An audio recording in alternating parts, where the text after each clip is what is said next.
Namaskar. Thank you very much for the positive response to the Diaspora stories, the oral history of Indian diaspora in Indonesia. In the first episode, we featured Dr. Kobalam, or Dr. Ko, as we popularly know him as. In the second episode, we featured Shri K.K. Agarwal. Shri K.K. Agarwal came to Indonesia more than 50 years back, and today he is a valuable and an important member of the Indian community. Come friends, let us listen to this fascinating story of the life and time of Shri K.K. Agarwal in Indonesia. Welcome KKG. Thank you. How are you doing? Fine, thank you. We are extremely pleased to have you on this second episode, which we are doing with the veterans of Indian origins in Indonesia. Thank you for taking time and joining us. KKG, you've spent more than 50 years in Indonesia. We would like to understand where you come from and what brought you to Indonesia. Okay, thank you, Shadik. I was born in Varanasi. It was called Banaras at that time, sure. It has been a very prominent city. Absolutely. Mainly two reasons. One is, of course, Kashi Vishwanath temple, which is very famous. And now it is the constituency of our Prime Minister Mobiti, Sure. for more than 10 years. So everybody is aware of the city, and a lot of development has taken place with at Banaras University, which is a very famous education institution, more than 110 years old. Correct. And I was born in a humble family with 4 brothers and 1 sister. Sure. To your second question, I started my career with Aditya Birla Group in Calcutta. Mm-hmm. Which year was this? That was 1963. Okay. And they were looking opportunity to expand.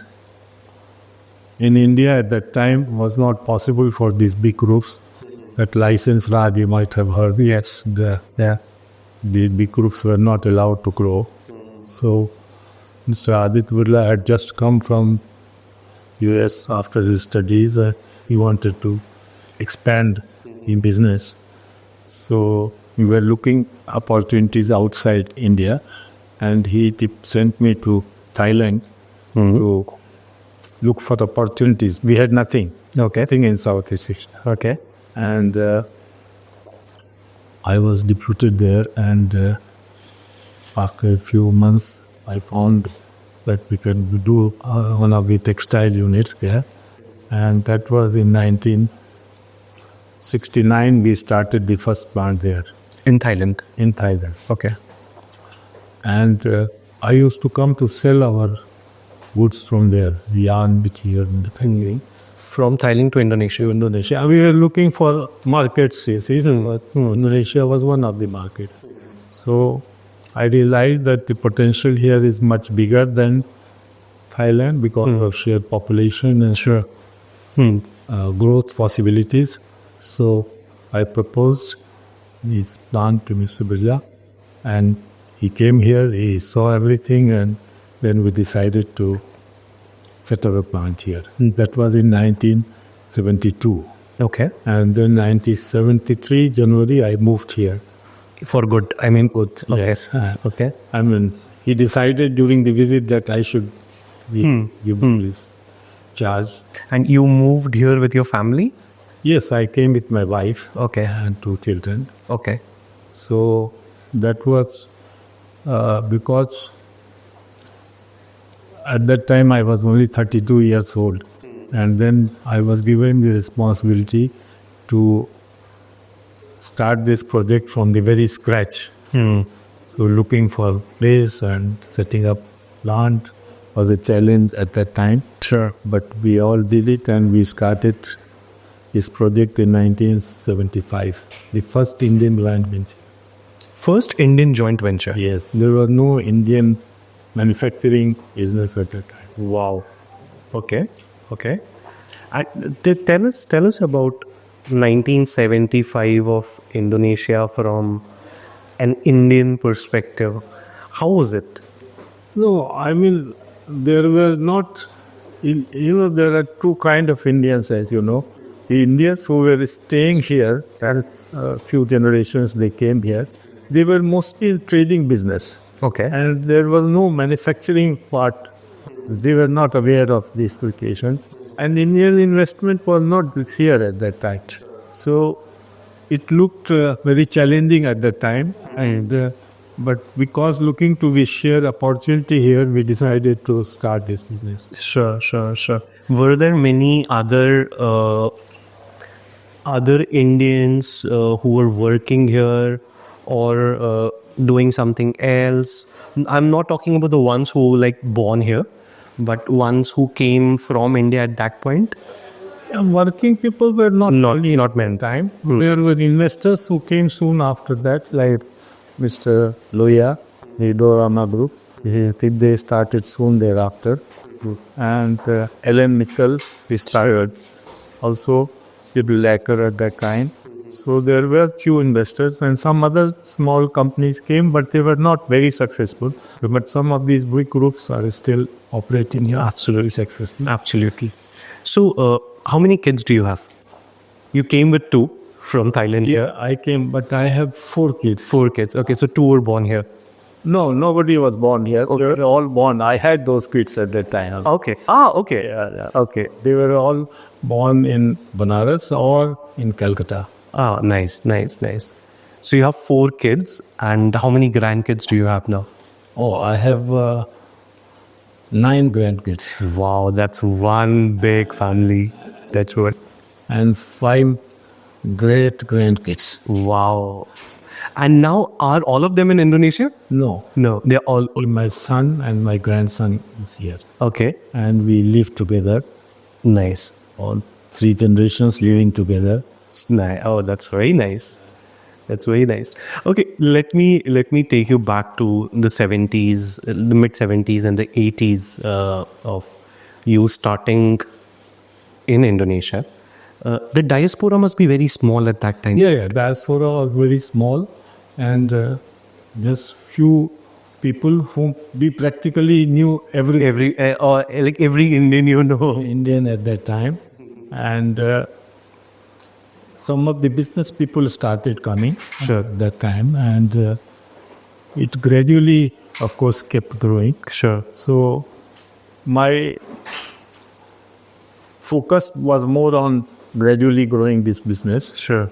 Because we were finding the markets growing, and then we started a second operation in 1980, and then the third one in 1993. Wow. Okay. With this group wanted to grow, Yeah. and we found opportunity. In 1986, we started exporting from here after a major devaluation, and that brought the Demand further. further. Very nice.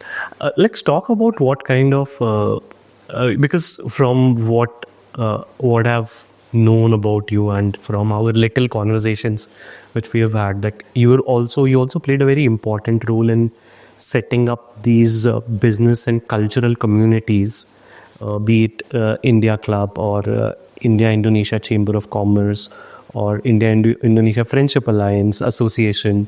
What was that like? And one, what prompted that? And how was it doing it back then?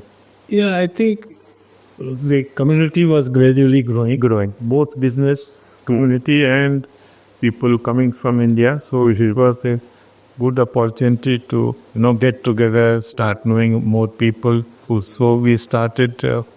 First one was this in Chem, which was at that time called IKAI, Economic Association of Indonesia and India, which was later the name was changed to in Chem. And these were few business people and met in a small office, and we just thought of making a small association so that we can know each other better and we can discuss our business issues and bring them to the government if necessary. So we very actively started this. India Club, as you know, was a social organization, and we thought that all the people should meet. And Sure. so, Festivals can be celebrated together. yeah, festival celebration, and doing something for the community also. So we started meeting together gradually and organizing some functions. Thank you for doing this, by the way, because now I think 50 years later, today I am on the board of both the INCHAM and India Club. But I mean, it could not have been possible without people like you and your friends and counterparts back then who had the vision of growing and helping the diaspora in this way. So, thank you once again for that. So we've reached until 1995, and as we were chatting in 1995, you decided to Leave Lago after 34 years. after 34 years in Birla Group. How old were you at that time? Oh, I was 56 years old. 56 years. Yes. And at that time, you took two major decisions in life. One is to become officially Indonesian, Yes. as well as to start something on your own. That's right. That's right. Okay, let's talk about both these decisions. Okay, I'm very sure you fell in love with the way of life in Indonesia and Indonesians as people. But was there any other aspects in your mind as well when you decided that okay, it's time to make Indonesia home forever? I think after living such a number of years and looking to the opportunities here and also making friends here, Yeah. and we found it very comfortable to live here. And I think the future looked bright. Sure. Because by that time Indonesia has developed quite a bit. Sure. And there was a major political change Change, yeah. in 1998. Yes. So that also helped us to make a decision on this matter. And apart from that, I think my family was very well settled Settled, yeah. Yeah. by that time. Yeah. Because earlier, my wife, when she came, was not comfortable. Because I think it's a cycle, sir. So, and I've experienced it personally also, and I speak of other friends also, that most of the cases, the men come before, they spend 6 months, 1 year, either working or setting up a business, and then the family comes in, and the wives have a very difficult time in the first 6 to 9 months. It's a language, people, the slowness of things. It gets very difficult to make that adjustment. I think it continues even now. Yeah. After 50 years. yeah, that is there. But I had gone through that process in Thailand already. Oh yeah, but Thailand. Okay. Yeah, so she had problems, but she really adopted herself and very well, and got used to the life, and we were comfortable here. Sure. And our children had grown up; they were all married by that time. Yeah. So we were free of these responsibilities. So that this had conquered us. So how does one get a motivation to start a new business at 56, 57 Better opportunities to explore on yourself? on myself.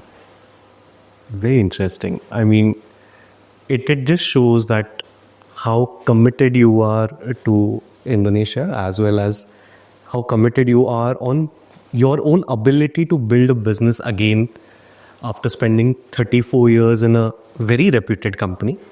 So that is absolutely interesting.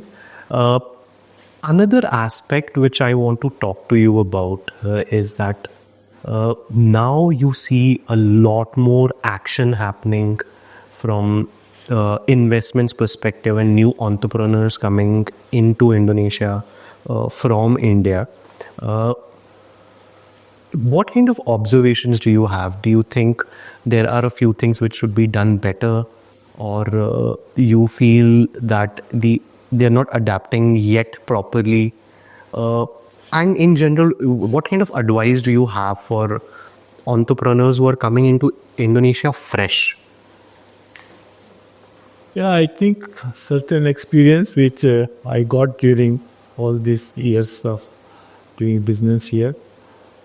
One of the thing is that whosoever is coming, I would advise them that they should bring the best technology and equipment in whatever manufacturing market they are going, because this country is very advanced in that respect, because everything is available from all around the world. Correct. So to compete that, it is good to have some kind of technology which is not necessarily from India. I mean, whatever is From anywhere. Yes. Yeah.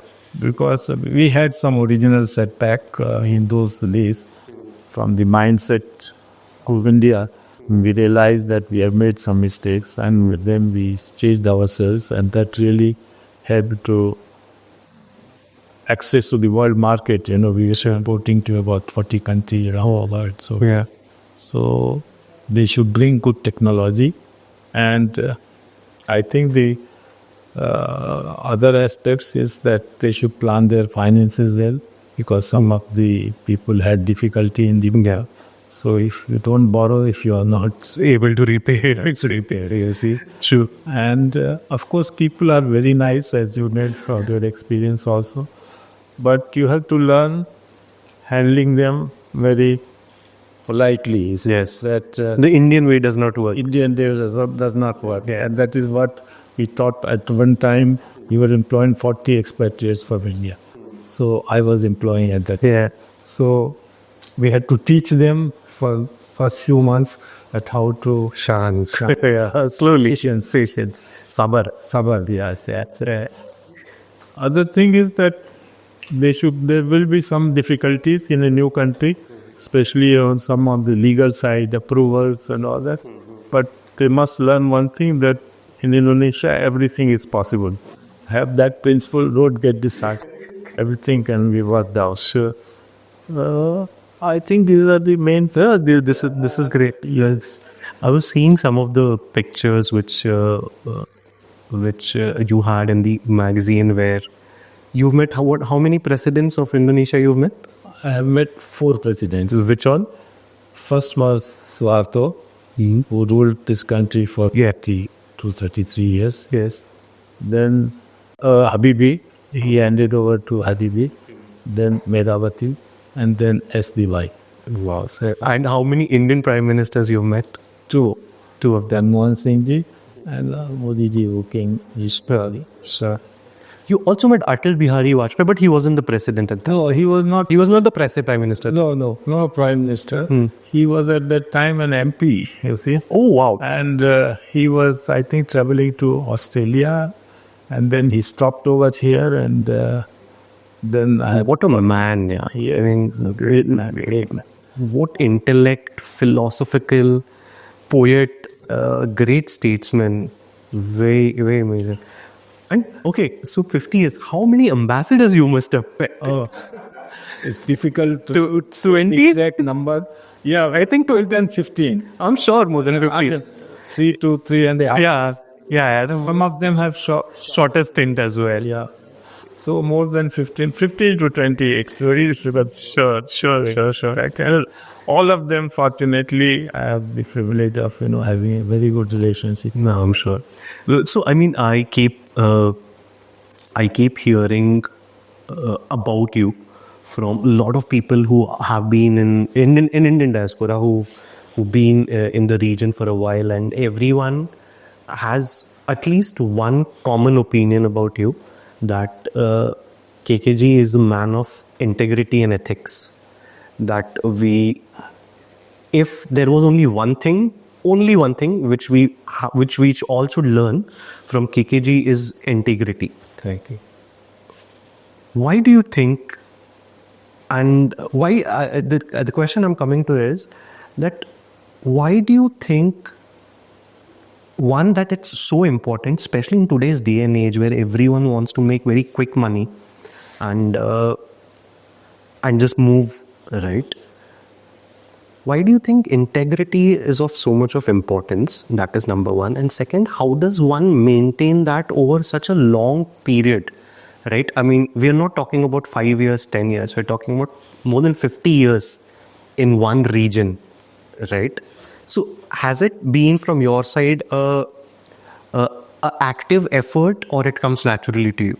No, I think it comes naturally from your family background, what you inherit from your parents. I think also the environment matters, right? I mean, Yes, environment matters. And where you have been working, you see, I mean, the group I was working for a very long time had that reputation, which even as on today. And that helped me with my business also. Sure. Because with your banks, with your customers, with your suppliers, I think it was much easier. the trust is there, right? Yeah, I mean, trust is there. That is the most important. Sure. If somebody trusts you, then everything is possible. and moves quickly. Moves quickly and on a long-term basis. Sure. Whatever other policies you follow is a short-term. Sure. And what are your ties with India now? I mean, do you have extended families out there? How are your ties with India? Oh, I have very close ties with India because basically heart is India. Although I have made registered passport, but I have 3 brothers family in Banaras where I was born. One of my brothers is in Canada, and my sister is one sister I have, which is in Ranchi. Nice. So, I travel to India quite regularly. I'm sure a few times a year. sure. And events also, there are family events, and I'm sure it's still like So very deeply, and I believe the whole family, which has grown over here, also is very deeply connected with India. Yes, I think we are all connected. I mean, my son is married with a wife from India. My grandson, who is married about 3 years ago, also has a wife from Delhi. So we still have It's very deep roots. very deep roots. Okay, last question. You're going to turn 84 in a few months now. What's the secret for the agility, your energy levels? What is the secret? I think there is no secret. As you know, I think I have informed you earlier also, I am not responsible for any profit center anymore. Sure. I mean, I left about 3 years ago. Yeah. About 5 years ago, I decided to come out of whose business. One is that No stress. no stress. That's the most important. Yeah. So, but I keep myself very active. Still, I manage my investments very actively. Then we have a family business, which is Kefi Wangi, Indonesia. That my son and grandson is managing. And I help them with that business. I also the business. You come to office every day. I come to office every day. Wow. And then I have friends, family. I like to spend time with them. Yeah. My relationship is both the community, Yes. Indians who have been here for a long time, and expatriate community. And some of them have been very long, and new one also. I mean, I'm as close to people who have come 6 months ago, although I cannot keep a track anymore. I'm sure. But at the same time, the Siddhi community here, so they are also some of very close friends, and that has really helped me going. I spend time with them and socially and actively. So That's very nice. and I spend time for my health also. If it You exercise, you go for a walk. yes, more Wonderful. gym, some weight training, everything I do. Wonderful. I really hope all our viewers, including me, are blessed with this health at this age. Thank you so much, KKG, for doing this and for doing all this work which you have done for the community over the last 50 plus years. A lot of us, we take it for granted. I have been in Indonesia for, I think, more than 8 years now. And at times we tend to take things for granted that, okay, it's there. but then we meet someone like you who's been part of that journey, who's been responsible for building these things, building these associations and more. And we are extremely grateful. Thank you so much once again for doing this. Thank you. Thank you very much.